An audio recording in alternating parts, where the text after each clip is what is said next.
Welcome back. This is our very important lecture about typography. According to Wikipedia, typography is the art and technique of arranging type to make written language readable and beautiful. This means that typography is an essential part of any design. And that's because most of your website will be text content. And so it's quite important to make that content good looking and easy to read for the user. Good typography can make every design look very professional. So let's look at a couple of guidelines to achieve exactly that. I will start with some simple rules, and after that I will go over choosing some good fonts, how to get them, and how to choose the right font for your website. For the first couple of guidelines, I will use this website to show you good and bad things. So first, use a font size between 15 and 25 pixels for body text. It really depends on the typeface you choose, how much text you got, and how much you want that text to stand out. Here in this example, we have a font size of 22 pixels and it looks really good.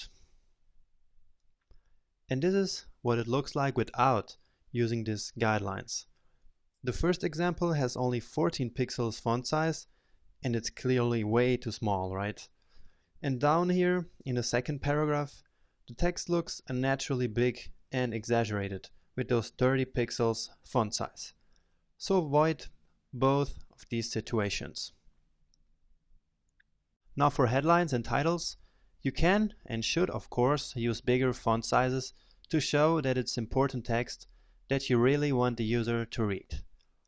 There are no real size limits for headlines like this one.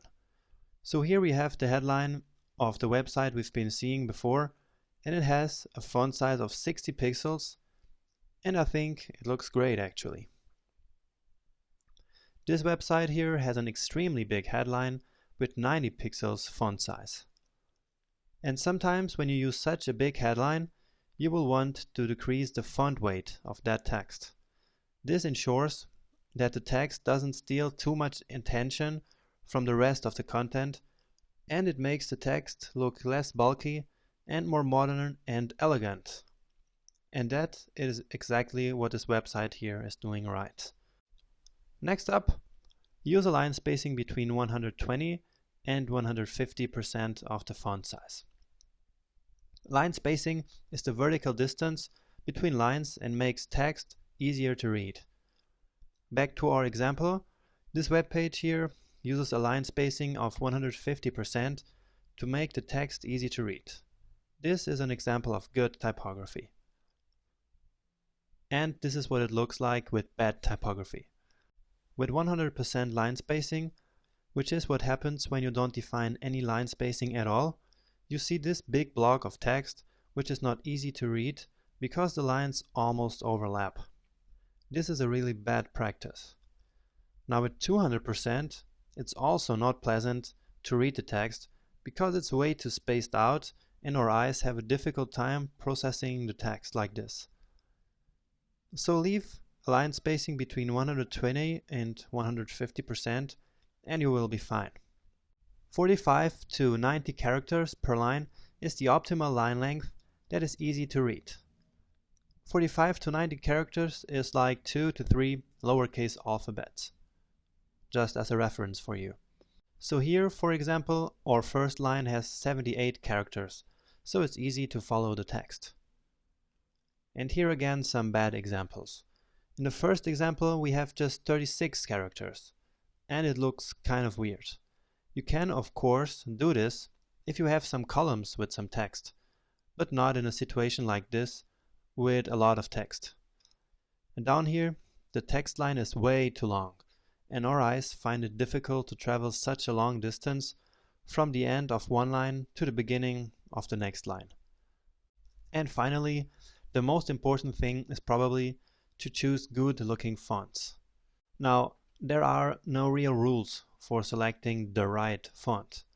But since this is a very practical guide, I will just tell you to use good fonts.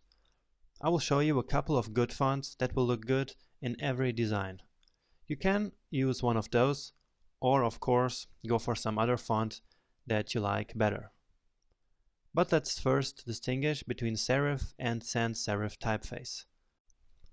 On the left side, sans serif typefaces are more neutral, looking more clean and more simple.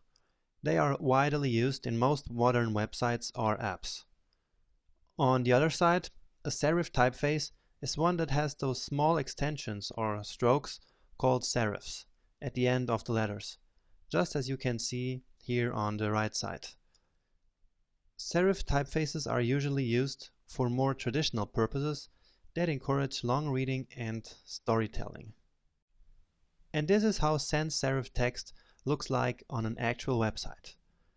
You're probably used to see sans serif text everywhere because it's more used than serif font styles. Also look how the heading uses bigger text but with a very low font weight, as I explained you before. This website is absolutely beautiful and uses all the typography rules that I showed you before. And here are a couple of very good sans serif fonts available on Google Fonts. Now Google Fonts is a very good free resource where you can get web fonts. And web fonts are fonts that you can include directly into your projects without having to download any files. All of these fonts you see here are broadly used, so you can't get wrong when choosing any of them. And Lato is actually the font that I use for this presentation in this course. Please take a look at the Google Fonts website. You can find it in the course ebook. And now serif fonts. Here is again the website we've been looking at before, because it's a great example of really beautiful use of a serif font, at least in the body part. For the headings, this website actually uses a serif font. So you see that you can actually mix serif and sans serif fonts in one website and make it look gorgeous. Here are 3 beautiful serif typefaces, also from Google Fonts. I encourage you to use these if you have a lot of text to show, like a blog website that should have a more traditional look. So, how should you actually choose a typeface? The most important thing is that the font you choose depends strongly on the website you're designing. You need to choose a font which best helps to reflect the look and feel you want for your website that you're designing. Because ultimately, the goal of choosing the right typeface is to engage your audience. Based on that, you can decide if you're better off with a sans serif or with a serif typeface. And after you decided that, use a good font. You can start with one of the ones that I showed you before. And if you're a complete beginner, then please only use one typeface. If you want to use more than one, please take a look at the course ebook. You will find a tool there which helps you pairing fonts, which means to choose 2 good fonts for a website. The best you can do is to play around with different typefaces and see which best helps to achieve what you want for your website. And that's it for typography. This was quite a long lecture actually. And next up, we have another very important aspect of web design: colors. So, join me right in the next lecture.